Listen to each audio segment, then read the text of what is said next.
अगर आप कॉकटेल्स के बच्चों को हैंड फीड पर लेने का सोच रहे हैं तो ये वीडियो आपके लिए है। हैंड फीड पर उठाने से पहले आपको कुछ बातों का पता होना बहुत ज़रूरी है, जो कि इस वीडियो में तमाम बताई जाएंगी। लेकिन उससे पहले अगर आप मेरे चैनल पर नए हैं तो चैनल को सब्सक्राइब कर लीजिए और मेरी हर वीडियो को इस समेत इसको भी लाइक कर लीजिए ताकि आने वाली वीडियोज़ के नोटिफिकेशन आपको मिलते रहें। So hi guys, you're watching my channel Ahsan pets. अस्सलाम वालेकुम, मैं हूं एहसन जफर, कराची पाकिस्तान से। कॉकटेल मेरी पहली मोहब्बत। पहली बात ये कि पहले तो ये सोच लें कि हैंड फीड पर उठाने की ज़रूरत क्या है, मतलब कौन सी ऐसी वजह होती है जिससे हैंड फीड पर उठाना पड़ता है या लोग उठाते हैं। एक तो होता है शौकिया। शौकिया अगर आप उठाना चाह रहे हैं तो ये वेदर आपके लिए सही नहीं है। अभी सर्दियां चल रही हैं, दिसंबर का महीना है और सर्दी उरूज के ऊपर है, तो आपने ये काम नहीं करना अभी इस वेदर में। अब एक होता है मजबूरन वालदेन फीड नहीं करवा रहे या बच्चे सही से फीड नहीं मांग रहे पेरेंट्स से, उस केस में क्या करना चाहिए। देखिए, मजबूरन आप हैंड फीड करवा ज़रूर दें, लेकिन हैंड फीड पर उठाएं ना। हैंड फीड करवाना एक अलग बात है और हैंड फीड पर उठाना एक अलग बात है।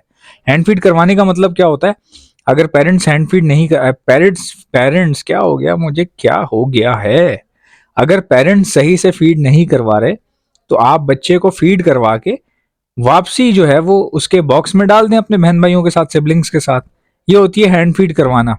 एक होता है हैंड फीड पे पक्का उठा लेना कि ओहो पेरेंट्स फीड नहीं करवा रहे, मैं इसको पक्का उठा लेता हूँ। अभी सिर्फ सर्दी बहुत है इसलिए मैं आपको कह रहा हूँ कि आपने पक्का नहीं उठाना, हैंड फीड करवा के वापस रख दें। अजान हो रही है, वीडियो को कंटिन्यू करते हैं। अजान हो रही थी तो आपको नहीं पता चला होगा क्योंकि मैंने वीडियो की जो वॉइस है उसको रोक के फिर दोबारा से प्ले किया है। आप लोगों को इसलिए नहीं पता चलेगा क्योंकि कंटिन्यूटी में आ रही होती है, तो अपने टॉपिक को कंटिन्यू करते हैं। अच्छा गाइज, मैं ये कह रहा था कि जब आप हैंड फीड पे बच्चे उठाते हैं, अभी तो खैर बहुत ठंड है, दिसंबर का महीना चल रहा है, ये तो वैसे ही बहुत खतरनाक महीना है। इस महीने में आप खुद को बचा लें यही बहुत है। तो कॉकटेल का जो बच्चा है वो गर्मियों में भी बचाना थोड़ा सा मुश्किल होता है क्योंकि नए बंदे का तो भाई सीन ही ऑफ है। नए बंदे का सीन ही ऑफ है क्योंकि मैं आप सोचें मैंने कितने बच्चे मारे होंगे गर्मियों में हैंड फीड पे उठाने के बाद, कितने बच्चे मारे होंगे। मैंने भाई कोई 70 बच्चा मारा। 70 बच्चा, 70 बच्चा समझते हैं आप, 70 चिक्स मेरे पास मरे हैं हैंड फीड पे उठाने पे। क्योंकि जाहिर सी बात है, शुरू शुरू में नहीं पता होता किस तरह फीड करवानी है, कितनी फीड करवानी है, बच्चों को रखना कैसे है, फीड कौन सी होनी चाहिए, कितने टाइम देनी है, फिर बच्चों को रखना किस तरह से है। एक साथ सारे बच्चे नहीं रखने होते, आपको पता होगा इस बात का, शायद आपको नहीं पता होगा क्योंकि आप नए हैं। तो एक साथ सारे बच्चे रखने भी नहीं होते, अलग अलग बॉक्सेस में रखने होते हैं। दो दो तीन तीन बच्चे अलग अलग बॉक्सेस में रखने होते हैं, जिस तरह पेरेंट्स के साथ होते हैं, 3 4 बच्चे इस तरह आपको रखने होते हैं। क्योंकि जब इनको भूख लगती है तो ये एक दूसरे के मुंह पकड़ के फीड करना शुरू कर देते हैं और जिसकी वजह से ये सब खराब हो जाते हैं। इनकी आंखें खराब हो जाती हैं, इनकी चोंचें खराब हो जाती हैं, इनका सारा जो फेस है वो खराब हो जाता है। आपने देखा होगा जब आप हैंड फीड करवाते हैं बच्चों को तो बच्चे जो है वो झटके से लेते हैं। मतलब बहुत कम पेरेंट्स ऐसे हैं जिनके बच्चे झटके से फीड लेते हो। जैसे रिंगनेक का बच्चा है, झटका देता है। कॉकटेल का बच्चा है, झटका देता है। बजरी जो है वो झटका नहीं देता। बजरी का बच्चा चाटता है, फीड को चूसता है। अब कॉकटेल जो है वो टुक चुक चुक चुक चुक चुक चुक चुक चुक चुक चुक चुक चुक आवाज आती रहती है उनमें से। जब वो फीड खींचते हैं तो चुक चुक चुक चुक चुक चुक की फीड की आवाज आती है। तो ये खींचना जो है यही इनकी मौत का बाइस बनता है कभी कभार। क्योंकि जब आप हैंड फीड करवाने में थोड़े से भी लेट हो गए हैं या आप लेट नहीं हुए, टाइम सही है, बट उनको बहुत ज़्यादा भूख लग रही है, तो वो एक दूसरे का मुंह पकड़ लेते हैं और फिर झटके देना शुरू कर देते हैं। और यही झटके जो है उनकी मौत का बाइस बनते हैं क्योंकि उनकी आंखें ख़राब हो जाती हैं, फेस ख़राब हो जाते हैं, इवन के उल्टियाँ निकल जाती हैं, कुछ पीसेस की उल्टी हो जाती है कुछ पीसेस को। तो इन चीज़ों से बचें। और फीड भी उतनी करवानी पड़ती है भाई कि इनको उल्टी ना हो। ज़्यादा फीड ना करवाएं इस चक्कर में कि ज़्यादा टाइम निकल जाएगा, ऐसा नहीं होता भाई, बच्चा उल्टी कर देता है। तो आप कम फीड करवाएंगे तो हमेशा सुखी रहेंगे। कम फीड करवाएंगे, बेशक बार बार करवानी पड़ जाए, नो इशू, कोई मसला नहीं है। अब कम फीड करवा रहे हैं तो जाहिर सी बात है कुछ ही टाइम में वो खाली हो जाएगा, तो फिर आपको जल्दी फीड करवानी पड़ेगी। तो जल्दी फीड करवाने से घबराएं ना, चिड़े ना। अगर इतना ही चिड़ना है, अगर इतनी चिड़चिड़ाहट आपके अंदर है तो भाई उठा काय के लिए रहे हो आप हैंड फीड पे क्यों उठा रहे हो। और अगर आप बहुत ही ज्यादा बिजी हो तो कॉकटेल आपके पास कर क्या रहे हैं। बात तो ये है ना, कोई भी चीज रखते हैं तो फिर उसके लिए तैयार रहना पड़ता है। ये परिंदे हैं यार, जानवर हैं ये जो है इनकी बेजुबान है, ये इनकी जबान नहीं है। परिंदा बोल तो सकता नहीं है कि उसको क्या चाहिए, क्या करना है, क्या नहीं करना। अब सारी जब आपने रखे हैं तो सारी चाबियां आपके हाथ में है, आपने इनको संभालना है, आपने इनको देखना है।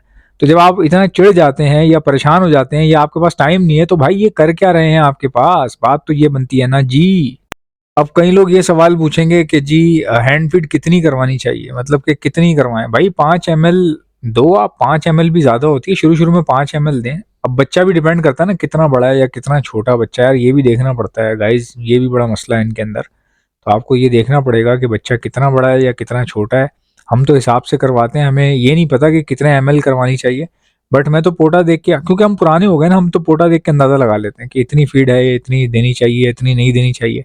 अगर किसी का भरा हुआ पोटा हम देख लें तो हम उसको बता देते हैं, भाई बेटा ये अगले ही चंद लम्हों में उल्टी मारेगा और ये ख़राब हो जाएगा, आपका पीस ख़राब हो जाएगा। इतना जो गल फड़ा इसका फूला हुआ है, जो आपने इतनी ज़्यादा इसको फ़ीड करवाई हुई है, ये किसी काम की नहीं है, उल्टा ये नुकसान पहुँचाएगी। तो हम देख के बता देते हैं।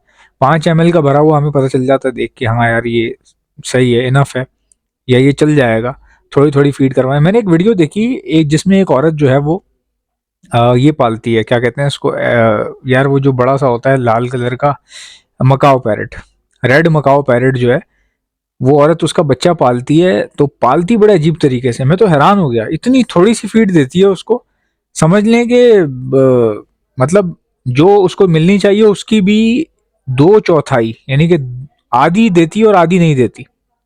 अब मैं हैरान हूँ यार, इतना बड़ा तोता है, आपने आधी फीड दी है, गला भी उसका खाली लग रहा होता है। तो मुझे लग रहा होता है शायद ये पलेगा नहीं, कमज़ोर हो जाएगा या ये मर जाएगा इससे, शायद ये स्टोरी चल रही है वीडियो में, मैं ये समझा वीडियो देख के।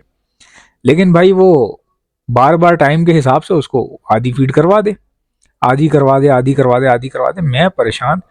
और उसका वेट करती थी बार-बार, वेट मीन्स के उसका वेट, उसका वज़न करती थी, उसका इंतज़ार नहीं करती थी, उसका वज़न करती थी बार-बार। अब मैंने कहा यार ये पता नहीं क्या नया सीन पाला हुआ है इसने। तो ये आधी फीड करवा के फिर उसका वज़न करे, फिर 2 घंटे बाद या 1.5 घंटे बाद आधी फीड करवा के उसका वज़न करे। तो वज़न वो इसलिए करती थी कि उसको पता होगा ना बेबी का कितने डेज़ ओल्ड बेबी का कितना वज़न होना चाहिए। ज़ाहिर-सी बात है, अंग्रेज़ लोग हैं, पढ़े लिखे होते हैं। पढ़े लिखे ना भी हों, अंग्रेज़ अनपढ़ भी जो होता है ना वो बड़ा तेज़ होता है। तो ये बात आप ज़हन में रखें। तो वो बहरहाल उसको पता होगा कि वो क्या कर रही है, हमें तो नहीं पता था, समझ में भी नहीं आ रहा था कि क्या कर रही है। बहरहाल वो कम-कम फ़ीड करवा के वो बच्चा इतना बड़ा हो गया उसी वीडियो के अंदर, और ऐसा मोटा ताज़ा बच्चा। बेसिकली उसमें मैसेज ये था कि एक दिन में बच्चे को आप बड़ा नहीं कर सकते भाई। अगर आप सोच रहे हैं ना मैं ज़्यादा फ़ीड करवा दूँगा तो ये आज ही बड़ा हो जाएगा, आज ही खड़ा हो जाएगा, ऐसा नहीं होता। ऐसा चक्कर नहीं होता, इस तरह बच्चे मर जाते हैं। सबसे बड़ी भूल ही बंदे की ये होती है। अब आते हैं जी कौन-सी फ़ीड करवाएँ? देखें इमरजेंसी है, अगर आपको मिसाल के तौर पे इमरजेंसी केसेस बता रहा हूँ। इमरजेंसी केसेस में आप उसको बेसन से भी फ़ीड करवा सकते हैं। इमरजेंसी केस में पहला दिन है, पहला फ़ीड करवाना है आपने। अच्छा, इमरजेंसी डेज़ में इमरजेंसी बेसिस पे आप आटे से भी फ़ीड करवा सकते हैं उसको, ठीक है? सेरेलैक नहीं देना भाई, वो चिकना होता है, उससे गठली बन जाती है। कॉकटेल के अंदर जो है ना, पोटे के अंदर गठली बन जाती है, बहुत ही चिकना होता है। इतना चिकना होता है कि आपको मैं क्या बताऊँ, जो ह्यूमन बॉडी है वो उसके लिए बना है, उसमें जो फैट्स हैं वो ह्यूमन बॉडी के हिसाब से बने। तो मेरे ख़्याल से शायद यही वजह है कि वो बहुत ज़्यादा ऑयली होता है, बहुत ज़्यादा उसमें जो है ना चिकनाहट होती है। तो बर्ड जो है वो उसको नहीं उस तरह से टेक केयर कर पाता पोटे के अंदर, जिस तरह एक ह्यूमन बॉडी करती है। तो वो आपने नहीं देना, सेरेलैक की तरफ नहीं जाएँ, Cerelac is a big mistake. तो आपने वो नहीं करनी, आपने बेसन से या फिर आटे से इमरजेंसी में दे देनी है फीड। लेकिन भाई अगर आप समझ रहे हो कि मैं बेसन पे पाल लूँगा कॉकटेल का बच्चा, ना बाबा ना, ये आपकी भूल है, बच्चा खराब हो जाएगा। या आप सोच रहे हैं मैं आटे पे पाल लूँगा तो वो भी खराब हो जाएगा। हैंड फीड मैं बनाता हूँ, मैं सप्लाई करता हूँ, मैंने 2-2 3-3 साल जो है खुद हैंड फीड पे बच्चे उठा के टेस्टिंग की है उसकी। हैंड फीड अगर आपको चाहिए तो वो आपको हमारे पास से मिल जाएगी। और ये सिर्फ हैंड फीड नहीं है, इसमें ड्राई फ्रूट्स भी डले हुए हैं। तो ये सॉफ्ट फूड के ऊपर आप छिड़क कर अपने तमाम बर्ड्स को दे सकते हैं, जिससे उनका वेट अच्छा हो जाएगा, जिससे उनके जो हड्डी का प्रॉब्लम है, जो सीप निकल आती है, वो क्योर हो जाएगी, ठीक हो जाएगी। जो पेयर ब्रीड पे नहीं आ रहे वो ब्रीड पे आ जाएंगे, क्योंकि ड्राई फ्रूट जो है गर्म होते हैं, वो ब्रीड की तरफ ले आते हैं बर्ड्स को। तो ये सबको आप दे सकते हैं, और ये हैंड फीड भी है, तो ये ज़ाया नहीं होगी कभी भी। ऑर्डर करने का तरीका क्या है, हैंड फीड लिख के सेंड कर दीजिए मुझे मेरे व्हाट्सएप के ऊपर। मेरा व्हाट्सएप का नंबर है 0327 2310040। इंशाल्लाह मिलते हैं नेक्स्ट वीडियो में, इजाज़त दीजिएगा, अल्लाह हाफ़िज़।